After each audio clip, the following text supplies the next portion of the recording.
स्वदेशी incredible SI news. ज्यादा जा रही है, जो EWS की है वो कम जा रही है। तो इसका मतलब जो OBC है या SC ST है, उनके पिछड़ेपन के कारण या उनके आर्थिक रूप से, राजनीतिक रूप से, सामाजिक रूप से पिछड़ेपन के कारण आपने उनको आरक्षण दिया है, तो उससे क्या लाभ मिल रहा है?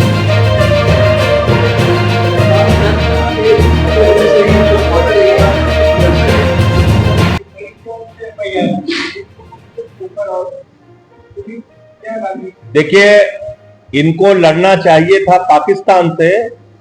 ये यहां पे लड़ रहे 4 PM वाले संजय वर्मा को, उनका बंद करा रहे हैं चैनल। इनको लड़ना चाहिए था पाकिस्तान से। ये लखनऊ यूनिवर्सिटी की एक प्रोफेसर मेडुसा पे उस पर FIR करा रहे हैं। इनको लड़ना चाहिए पाकिस्तान से। तो ये घूम घूम के पत्रकारों को धमकाने में, टीवी चैनल को, यूट्यूब चैनल्स को धमकाने में लगे हुए हैं। इसलिए मैं ये कहता हूं, ये सिर्फ संजय शर्मा का सवाल नहीं, आप दूसरे चैनल्स पे बातें शुरू करेंगे। भैया आप मुझे बताओ ना, वहां पर सिक्योरिटी फेलियर हुआ नहीं हुआ? 2000 लोग अगर उस घाटी में मौजूद थे, वैशारन घाटी में, तो वहां सुरक्षा क्यों नहीं थी? पुलिस क्यों नहीं थे? सेना के जवान क्यों नहीं थे? खुफिया तंत्र को जानकारी क्यों नहीं थी? पाकिस्तान का आतंकवादी 200 किलोमीटर सैर करते हुए आया और मार के हमारे लोगों को चला गया। 27 निर्दोष लोगों की हत्या कर दी उन लोगों ने, धर्म पूछ पूछ के मार दिया। और आप कह रहे हो कि नहीं साहब कोई बात नहीं, हम जो भाषण दे रहे हैं वो सुनिए आप। POK वापस लीजिए। आप तो कहते हो ना, पूरा देश कहता है POK से आतंकवाद को पोषित किया जा रहा है और वहां से केंद्र बना के हिंदुस्तान में घुसपैठ की जाती है। तो आप POK को कब्जा में लीजिए अपने, कौन रोक रहा है आपको? खुद सरकार ने सर्वदलीय बैठक के अंदर ये कहा 20 अप्रैल को बिना जानकारी के वो जगह खोल दी गई। मैं सर्वदलीय बैठक में मौजूद था। मैंने कहा क्या मजाक बना रखा है आप लोगों ने, कैसी बातें आप कर रहे हैं? इतने संवेदनशील जगह को आपने बिना किसी जानकारी के खोल दिया और आपको पता नहीं चला। फिर पता चला कि नहीं, वो झूठ बोल रहे थे। दरअसल 20 अप्रैल नहीं, पूरे साल भर से वो जगह खुली हुई है। तो सर्वदलीय बैठक में भी केंद्र की सरकार झूठ बोल रही है, गलत जानकारी दे रही है। बॉर्डर एरिया में वहां पर मदरसों पर एक्शन हुआ है, 82 मदरसे लोग हैं और उधर एक्शन हुआ है। इस तरीके की चीजें, हालांकि सरकार का ये कहना है कि तमाम एजेंसी जाते हैं, कई चीजें निकल के सामने बाद एक्शन। आप कैसे देखते हैं? तो वो पहलगाम की घटना का इंतजार कर रहे थे कि पहलगाम में जब हमारे 27 निर्दोष लोगों की जान चली जाएगी, उसके बाद ATS को ये जानकारी होगी कि इन मदरसों से गड़बड़ी हो रही थी, अब इसको तोड़ना जरूरी है। ये क्या बात ये विश्वसनीय लगती है? इसका मतलब अब तक आप सो रहे थे। उन मदरसों में गड़बड़ी हो रही थी, आपको तब पता चला जब 27 लोग हमारे पहलगाम में मार दिए गए। इसके पहले आपको पता नहीं चला। तो कैसे नाकारा अफसर है ये? कैसी नाकारी सरकार है ये? सर, EWS की जब सुनवाई चल रही थी सुप्रीम कोर्ट में, तो उस समय जस्टिस JB पार्टीवाला की एक बहुत ही स्पष्ट टिप्पणी, वो टिप्पणी ये थी कि आरक्षण जो है अनंत काल के लिए नहीं होना चाहिए। तमाम राजनीतिक दल OBC और अदर आरक्षण की वकालत करते हैं। क्यों सारे राजनीतिक दल सुप्रीम कोर्ट का सम्मान करते हैं, एक आपसी सहमति बनाते हैं, आरक्षण पर एक सामंजस्य क्यों नहीं बनाते हैं जिससे अगला वर्ग और पिछड़ा वर्ग दोनों का भला हो? पहली बात तो अगला वर्ग अब कोई आरक्षण से वंचित नहीं है।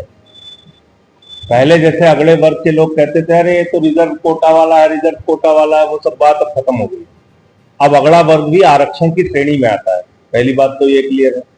दूसरी बात ये है कि अगर आज भी मंदिर जाने से दलितों को रोका जा रहा है, घोड़ी पर बैठने से, मूछ रखने से उनको मारा जा रहा है, अगर आज भी भारतीय जनता पार्टी का नेता मध्य प्रदेश में आदिवासी के सर पे पेशाब कर रहा है तो बिल्कुल जरूरी आरक्षण। सर योगी आदित्यनाथ मेरी बात सुनिए आप पहले, भोजन करते हैं, मेरी बात तो सुनिए आप, मेरी बात आप सुन लीजिए। सामाजिक भेदभाव जब तक है, हजारों वर्षों से समाज के एक बड़े बड़े वर्ग को आपने जिस तरीके से कुचल के रखने का प्रयास किया, अगर वो दृश्य आज भी देखने को मिल रहा है तो शर्म आती है। और निश्चित रूप से आरक्षण के बारे में लोहिया जी ने क्या कहा, एक व्यक्ति 20 किलोमीटर आगे खड़ा है, एक व्यक्ति 0 पॉइंट पे खड़ा है, दोनों के बीच में प्रतियोगिता नहीं होनी चाहिए। उस 0 पॉइंट पे खड़े हुए व्यक्ति को 20 किलोमीटर आगे पहुंचा दो, फिर प्रतियोगिता कराओ, तब पता चलेगा। अभी असलियत बताऊं आपको, इसी यूपीएससी में आंकड़े आए, उठा के देख लीजिए। इंटरव्यू में नंबर कुछ लोगों को ज्यादा दे दिया गया, कुछ लोगों को जानबूझ के कम दे दिया गया, रैंक में वो पीछे चले गए। क्या ये सच्चाई नहीं है?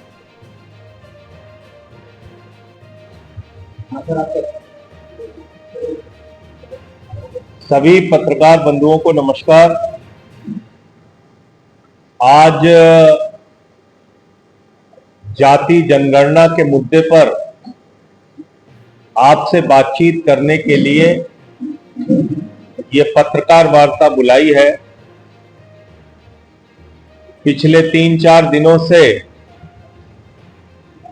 जाति जनगणना को लेके भारतीय जनता पार्टी बहुत उत्साहित है और विपक्ष के भी दल उनके इस फैसले का स्वागत कर रहे हैं। निश्चित रूप से जाति जनगणना होनी चाहिए, इसमें कोई दो मत नहीं। जाति जनगणना की पैरोकारी हम सब लोग करते हैं, इसमें कहीं दो मत नहीं। लेकिन भारतीय जनता पार्टी की जो मानसिकता है और जो उनका ये अचानक यू टर्न हुआ है, इसके पीछे का कारण क्या है? जाति जनगणना के खिलाफ भारत के प्रधानमंत्री ने कहा कि जो लोग जाति जनगणना की बात कर रहे हैं वो पाप कर रहे हैं। प्रधानमंत्री ने कहा कि सिर्फ 4 जातियां होती हैं, 4 जातियां, जिसमें उन्होंने गरीब, युवा, महिला, इन सब की बात की। योगी आदित्यनाथ जी ने जाति जनगणना के खिलाफ खुलेआम बोला। गडकरी साहब ने तो उससे भी एक बातें आगे 1-2 हाथ जाके बोला कि जो पूछेगा जात उसको मारेंगे लात। पूरी बीजेपी इसके खिलाफ थी। अनुराग ठाकुर ने सदन में जाति जनगणना का विरोध किया, सारे सांसदों ने किया। तो अचानक ये जाति जनगणना का फैसला कैसे हो गया? अचानक जाति जनगणना कैसे याद आ गई? इसके पीछे 2 प्रमुख कारण हैं। नंबर 1, पहलगाम की आतंकवादी घटना से देश का ध्यान भटकाना, और नंबर 2, बिहार के चुनाव में राजनीतिक लाभ लेना। इसके अलावा इसका कोई मकसद नहीं। क्योंकि अगर जाति जनगणना की आप बात कर रहे हैं तो आपको यह पूछना पड़ेगा कि 10 साल में हिंदुस्तान के SC, ST, OBC के साथ मोदी जी की सरकार ने क्या किया। यह आपको पूछना पड़ेगा कि बड़े बड़े पदों पर SC, ST, OBC के साथ किस प्रकार का भेदभाव किया गया। और मैं अपना नहीं, भारत की सरकार का, उनके मंत्री का दिया गया बयान आपके सामने में पढ़कर बताना चाहूंगा।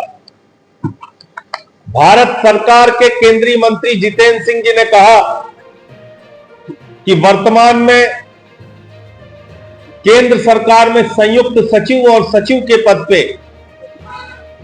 यानी कि ज्वाइंट सेक्रेटरी और सेक्रेटरी के लेवल पे 322 अधिकारी हैं, जिसमें 16 SC है, 13 ST है, 39 OBC है और 254 सामान्य वर्ग के लोग हैं। ये है SC ST OBC के साथ मोदी जी की सरकार का न्याय। सेक्रेटरी और ज्वाइंट सेक्रेटरी के लेवल पे 254 सामान्य वर्ग के लोग हैं, 39 OBC है और 13 और 16 SC ST है। इसके अलावा केंद्रीय विश्वविद्यालयों की अगर आप बात करें तो केंद्रीय विश्वविद्यालयों में 82% पद शेड्यूल कास्ट के खाली हैं। शेड्यूल ट्राइब के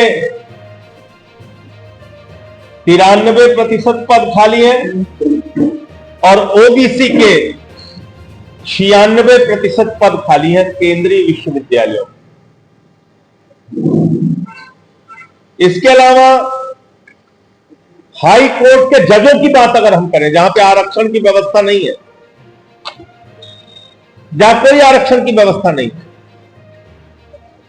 जहां सरकार का इतना तो हस्तक्षेप है कि भाई जब आप जजों की नियुक्ति कर रहे हैं तो उसमें कितना प्रतिनिधित्व अलग अलग जातियों को दे रहे हैं, वो सुनेंगे तो आप हैरान हो जाएंगे। मैंने पार्लियामेंट में सवाल पूछा था।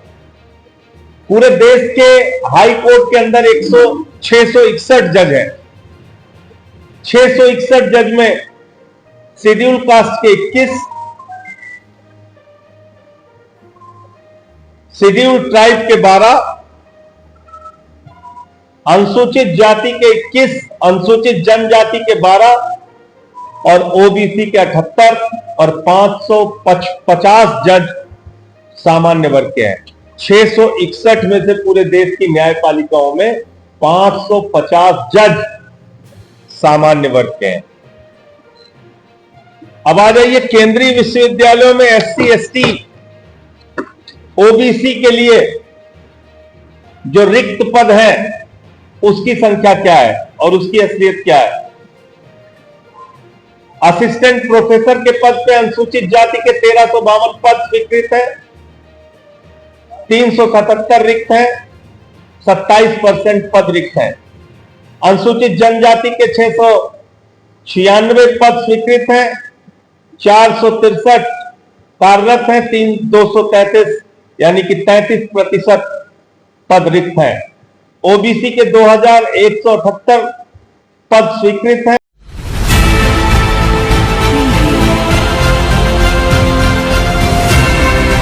और नीचे जो वो सब्सक्राइब का बटन है ना, उसको हिट करो, जल्दी से करो सब्सक्राइब।